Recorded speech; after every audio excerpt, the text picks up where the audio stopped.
Hey, what's going on YouTube? I'm CryptoGK and I'm here to help you navigate this crypto space and make informed decisions.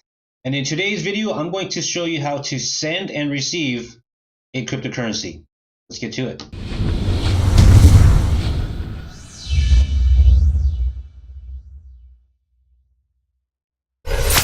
All right, guys, today is January 3rd, 2018. I want to wish you all a happy new year.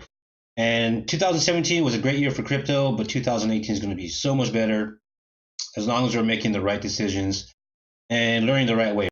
If you want to see more how-to videos and market analysis, as well as project ICO reviews, so on and so forth, go ahead and hit the subscribe button below, as well as the little bell icon, and you'll be notified whenever I release these new videos. All right. So hopefully it's providing some value to you, and you're able to get some good information if you're a starter or if you've already been in the space for a little while. Okay. So the purpose of this video is to basically show you how to send and receive cryptos. And I'm going to use Coinbase and GDAX to be able to send to an Exodus wallet, right? Or to an exchange. And I'm going to use Binance for this example. And Binance is a altcoin exchange, which I'll produce a video for later on what exchanges to use and why use them. Okay, some are better than others, but again, we'll get to that in another video. So here I have both Coinbase and GDAX opened up, and the reason why I'm going to use Coinbase and GDAX is if I were to send just through Coinbase, I'm going to pay fees, whereas if I transfer from Coinbase to GDAX first, which is GDAX is basically the underlying exchange for Coinbase, to transfer from Coinbase to GDAX is free, and then to send from GDAX to an exchange or a wallet, that is also free. Okay, so the reason why I do that is, again, like I said, to circumvent the fee structure that Coinbase has in place. All right, so I'm going to sign in here. Before I sign in, though, you want to make sure that you have it bookmarked on that front page. And anytime you're going to use any of these sites on a regular basis, you want to utilize that bookmark instead of doing a Google search and increasing the chances of you basically getting phished. All right. If you don't know what phishing is, look it up. A quick Google search will tell you what that is. Okay. So this is two-factor authentication. Right. You see here I have the option to not ask for it again if I sign in from the same computer, and I'm going to do that. Two-factor authentication is just a application on your phone that is a second layer of security, basically. So bookmarking would be one. Second would be having this two-factor authentication in place. And like I said, it's a 6-digit number that gets refreshed every 30 to 60 seconds or so. And then you would have to also put that in whenever you're signing in. So I'm trying to find that right now. I have so many of these exchanges connected. What am I on here? Coinbase. Okay, so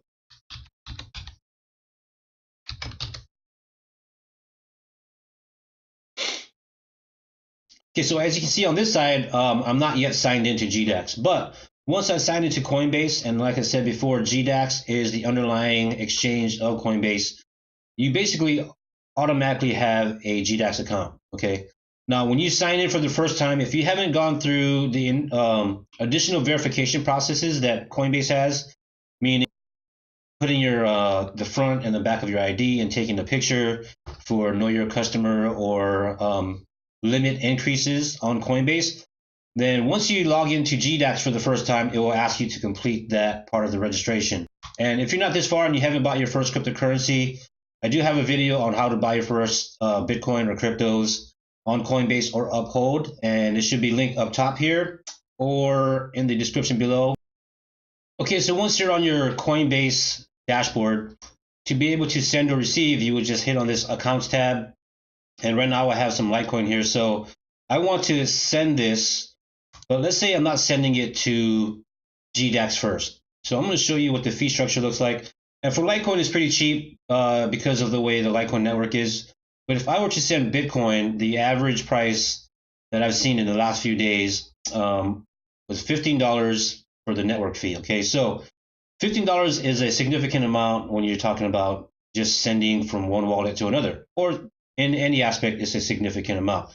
So what we're trying to do is eliminate these fees altogether. Okay, so if I come here to my Binance account here and I log in,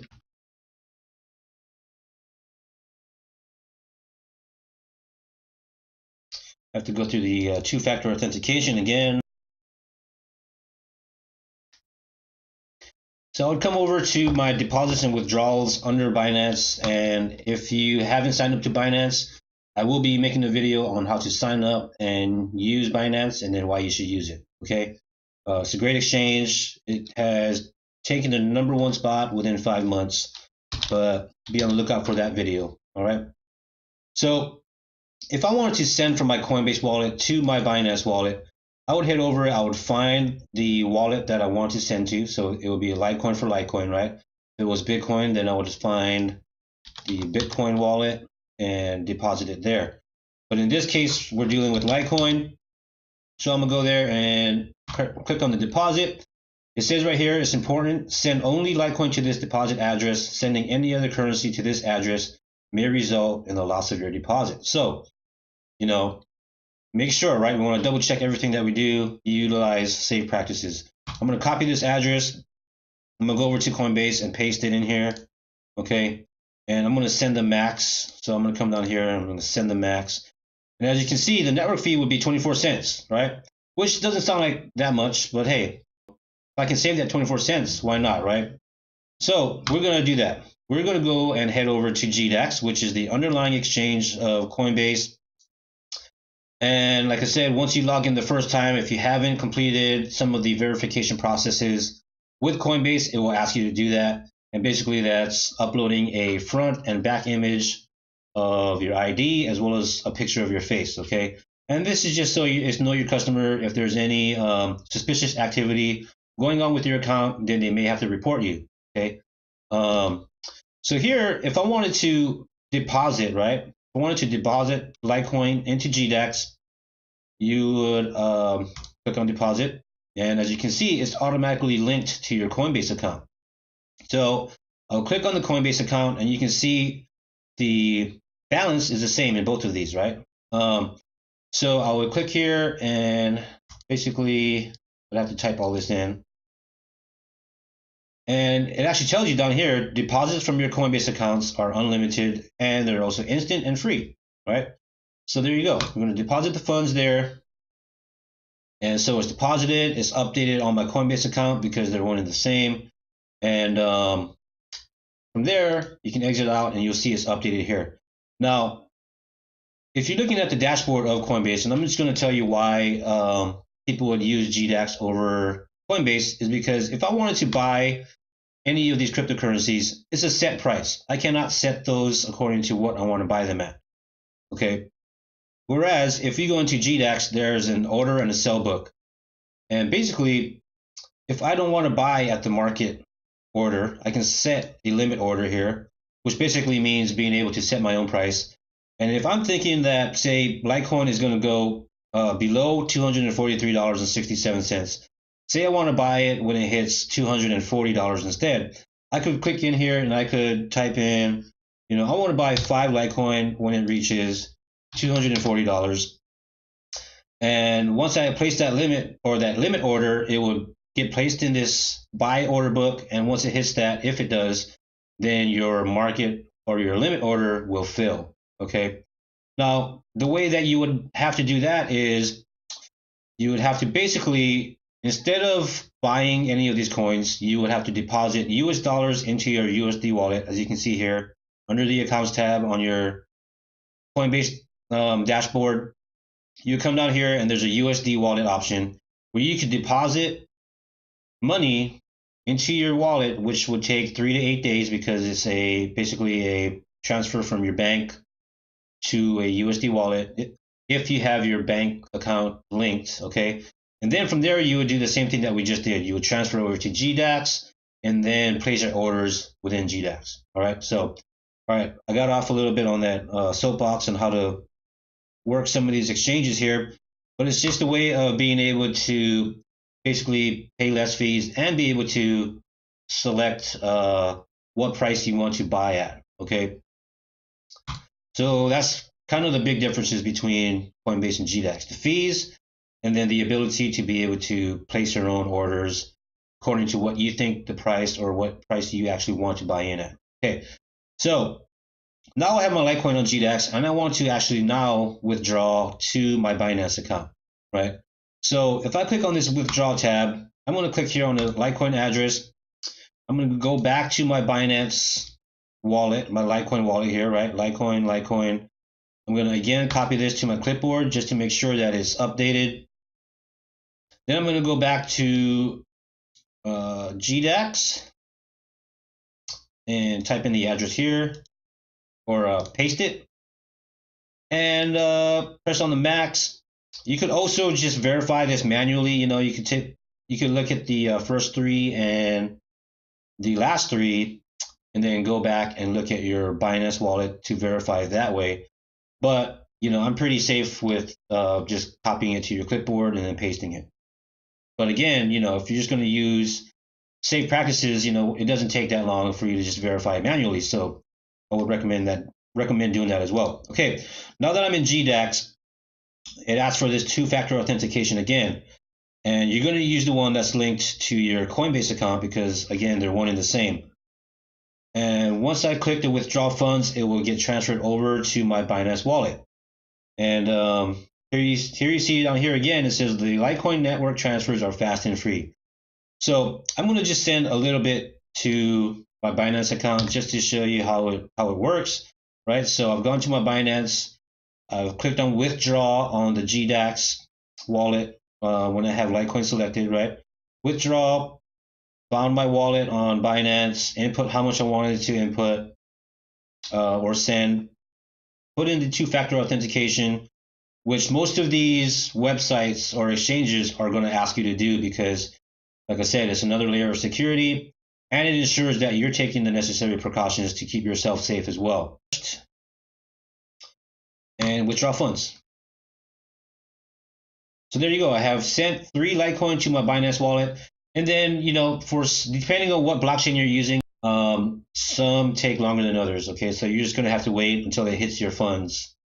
The next thing I'm going to show you how to do is send it to a wallet. And here I have the Exodus wallet opened up. Okay, and this is a desktop client wallet. There's a lot of different wallets out there, and they all range in different functionality and how secure they are. And that, the type of wallet you want to use is dependent on what kind of investor or trader you're going to be of cryptocurrencies, okay? And look out for a video in the future on the wallets that are out there, what an actual wallet is, and then why you would use one over the other, okay? So here it's kind of the same, right? Instead of having deposit and withdrawal, though, now we have send and receive, okay? So if I wanted to receive funds, I'll click on receive. Now I have this address. So you can see it's kind of the same functionality. I'll copy it to my clipboard. I'll do it again here. Address has been copied, so ready to go. And now I'm going to go back again and then paste this address. And now when I hit my max, it'll basically transfer the balance of what I had on GDAX to my Exodus wallet. Now, I'm not going to send it to my Exodus wallet, but because I don't actually use that wallet. I use a more secure one. So, but that's just one option for you, all right? But this was just to show you that, hey, you can either go from Coinbase/GDAX to an exchange or to a wallet, and this is basically the functionality of it. Now, if you wanted to send it to another person instead of your own wallet or to your own exchange, then it would be the same thing. You would basically ask them for their Litecoin address, wallet address, and they would either send you the QR code. If you're doing, like, say, a transaction in person, they could pull up the QR code on your phone. You can scan it, and then you just press in how much Litecoin you're going to send to them, and then, submit, right? But the other way, too, is, hey, they can send you an email. They can send you a message with their Litecoin address attached to it, and then you would go through the same process that I just showed you, all right? So that is how you send and receive Litecoin or any cryptocurrency to any exchange or wallet, right? So I would implore you to double check everything that you're doing, even though you're copying it to a clipboard and pasting it. It doesn't take but a few seconds to just double check it manually. Also, if I forgot to mention, with every website that you're going to use on a regular basis, whether it be a fiat gateway like a starter exchange or a altcoin exchange. Whenever you get to their homepage, you want to make sure that you bookmark it and always use those bookmarks. If you like what I presented in this video and you want to see more how-tos, market analysis and discussions, as well as ICO reviews and whatnot, please go ahead and share, like, comment, hit the subscribe button, the bell notification. Let me know what you want to see in the future.